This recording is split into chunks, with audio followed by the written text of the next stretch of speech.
Assalamualaikum warahmatullahi wabarakatuh. Ya, kita bertemu lagi dalam mata kuliah kristal, mineral, dan batuan. Kita akan membahas mengenai unit sel dan sistem kristal. Ya. Apa itu unit sel? Tentunya di pertemuan sebelumnya kami atau saya sudah menjelaskan mengenai definisi ya.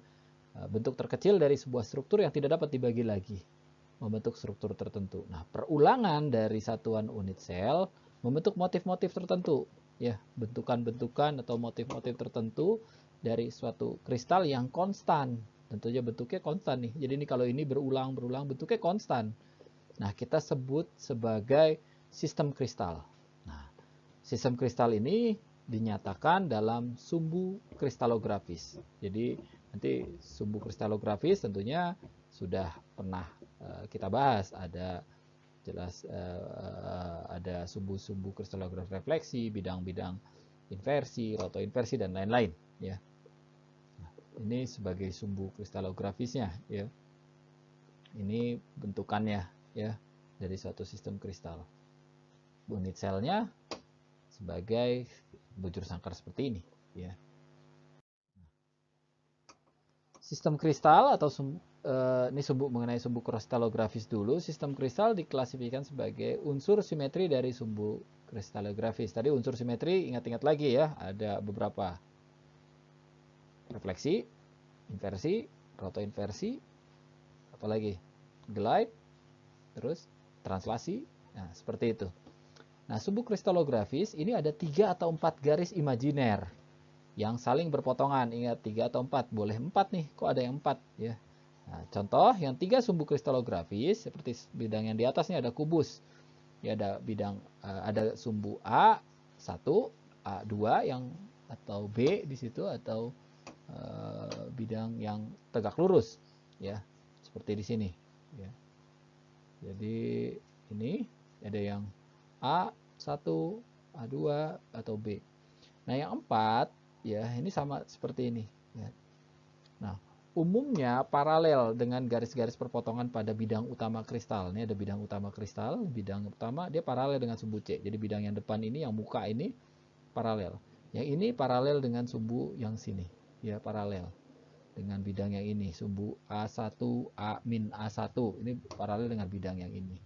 Sama seperti bidang A1, A-A1 ini paralel dengan bidang yang ini. Umumnya, namun tidak selalu, mencerminkan unsur simetri kristal dan berkaitan dengan sumbu simetri dengan garis normal dan bidang simetri. Apa itu garis normal? Nah, kalau saya punya bidang, ini ada garis normalnya itu yang tegak lurus. Ya. Jadi dengan bidang itu, ya. Jadi unsur simetri kristal berkaitan dengan sumbu simetri dan garis normal dari bidang. Nih, kalau saya ambil muka di sini, garis normal yang mana? Yaitu A1 dengan min A1 yang bagian muka sini, ya. Itu garis normal. Nah, sistem kristal dikelompokkan menjadi 7. Saya katakan 7, tapi ada beberapa yang mencatat sebagai 6 karena heksagonal dan trigonal ini dianggap sama, ya. Jadi heksagonal dan trigonal sering dianggap dalam satu kelompok yang sama. Oke. Nah, membentuk sistem kristal dari unit sel. Tadi sudah digambarkan unit sel. Ya, ini sistem kristalnya. Kristal yang terbentuk dari satuan unit terkecil dari sel, kemudian tumbuh. Kalau 2 dimensi awalnya 1 kali 1 seperti ini.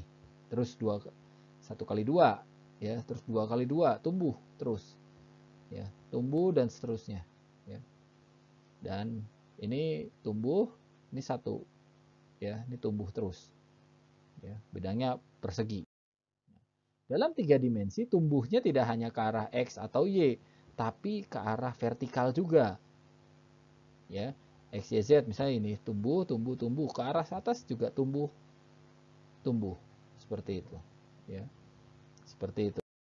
Nah, sekarang kita bahas sistem kristal yang pertama yang isometrik ini dari unit sel tadi ya, terbentuk struktur yang kita sebut isometrik di mana sumbunya ada sumbu A, B, C. Ya, ada yang nyebut A, B, C, ada yang A1, A2, A3 dan sumbunya panjangnya sama.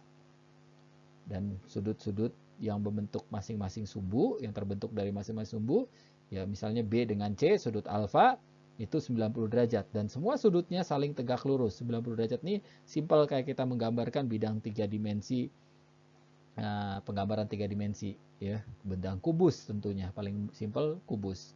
Ya, ini contoh mineral yang bentuknya seperti ini, saya ambil dari Andi Yahya, itu pirit ya.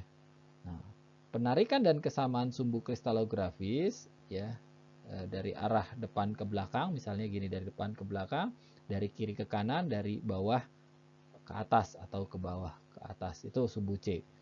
Sumbu B kiri kanan, sumbu A depan belakang misalnya di sini. Ya, ini A1, A2, A3 atau A, B dan C semuanya saling tegak. Nah, bentuk sistem kristal yang isometrik, ya sistem kristal yang pertama nih isometrik, yang paling simpel kubik. Ya, punya 6 sisi. Ada oktahedron. Ini juga ternyata isometrik. Ya. Terus ada dodekahedron, dodekahedron. Ya, ada 12 sisi. Ya. Terus ada bidang-bidang yang lain, tetrahexahedron, ya. Tetrahexahedron. Wah, ini ada 4 kali 6 24 bidang. Kalau ini dodekahedron, ya 12.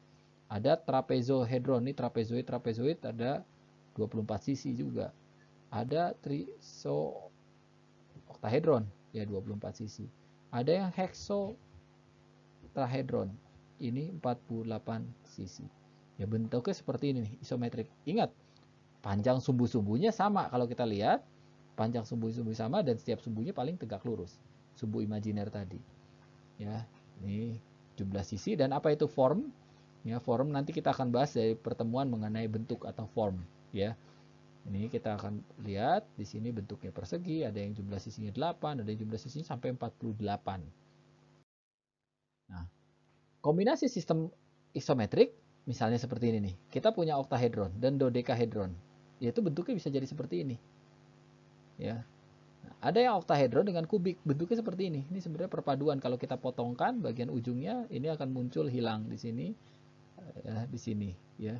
Sama seperti ini. Ya, bentuk ini ada 2 piramid. Ya, ada piramid segi 4 atau limas ya, itu.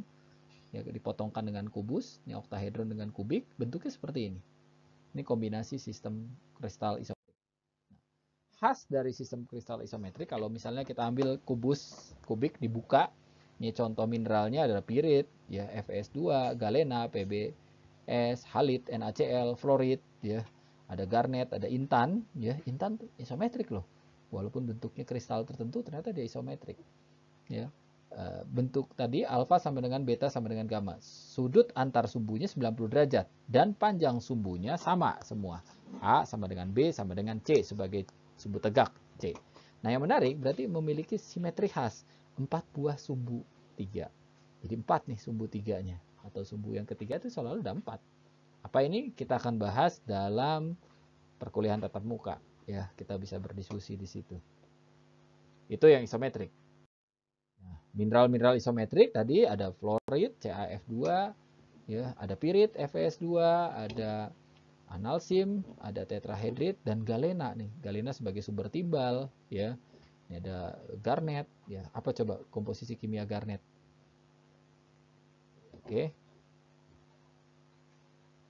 Sengaja tidak ditulis di sini. Kalian bisa diskusi mengenai komposisi kimia garnet, ya. Ini diambil dari bukunya Pak Andi Yahya nih, yang rajin menulis mengenai mineralogi. Sistem kristal yang kedua kita bahas adalah sistem kristal tetragonal. Tetragonal sama seperti tadi, ada 3 sumbu kristalografis A, B, dan C. Cuma panjang sumbu tegaknya, sumbu yang ketiga, sumbu C, itu tidak sama. Ya, biasanya lebih panjang gitu ya. Sedangkan sumbu C berbeda panjangnya nih. Ya, itu aja. Ini kayak gambar di sini, ya, salah satunya lebih panjang, ya, atau berbeda panjangnya. Ketiga sumbu tetap sama, tegak lurus, tegak lurus. Nah, penarikan dan penamaan sumbu kristalografis untuk depan belakang A, kanan kiri itu B, dan atas bawah yang C. Nah, berarti memiliki 1 buah sumbu 4. Apa nih sumbu keempat? Ya, sumbu 4 atau 4 nih, ya, sistem ini. Kita berdiskusi dalam kuliah tatap muka. Nah, sistem kristal tetragonal Ya, sumbu A dan B atau A1 dan A2 diambil dari depan belakang ya tentunya, ya bagian yang arah horizontal. Dan posisi tengah disebut orde 2 ya, posisi tengah disebut orde yang kedua. Nih rusuk orde 1, bagian rusuk nih orde 1 nih. Tengah bidang nih kalau kita rusuk, kalau dalam bagian-bagian dari suatu bidang, ini bidang persegi gitu ya, atau kotak gitu. Ini rusuk ada tengah bidang sebagai orde yang 2. Nah, posisi di antara tengah bidang dan rusuk ya. Kalau saya punya tengah bidang dan rusuk itu disebut orde 3 ya. Nah, posisi orde 1, posisi orde 2 nih, posisi orde 1, posisi orde 2 bidang. Nanti ada nama-nama bidang 100, 001. Ini kita akan diskusi di kuliah yang lain. Ini apa nih maksudnya 011? Ya, 010. Ini adalah kode-kode yang akan kita bahas di kuliah selanjutnya. Nah, sistem kristal tetragonal ya contohnya ada wulfenit, zirkon, kalkopirit, ada rutil ya. Jadi ini memiliki bidang memiliki A, B dan C yang tidak sama, C-nya lebih tegak. Ya, dan khasnya satu buah sumbu 4. Ya, kita akan lanjutkan kuliah tetragonal nih, contoh-contoh mineralnya ada kalkopirit, zirkon, wulfenit, rutil. Ya, ini contohnya.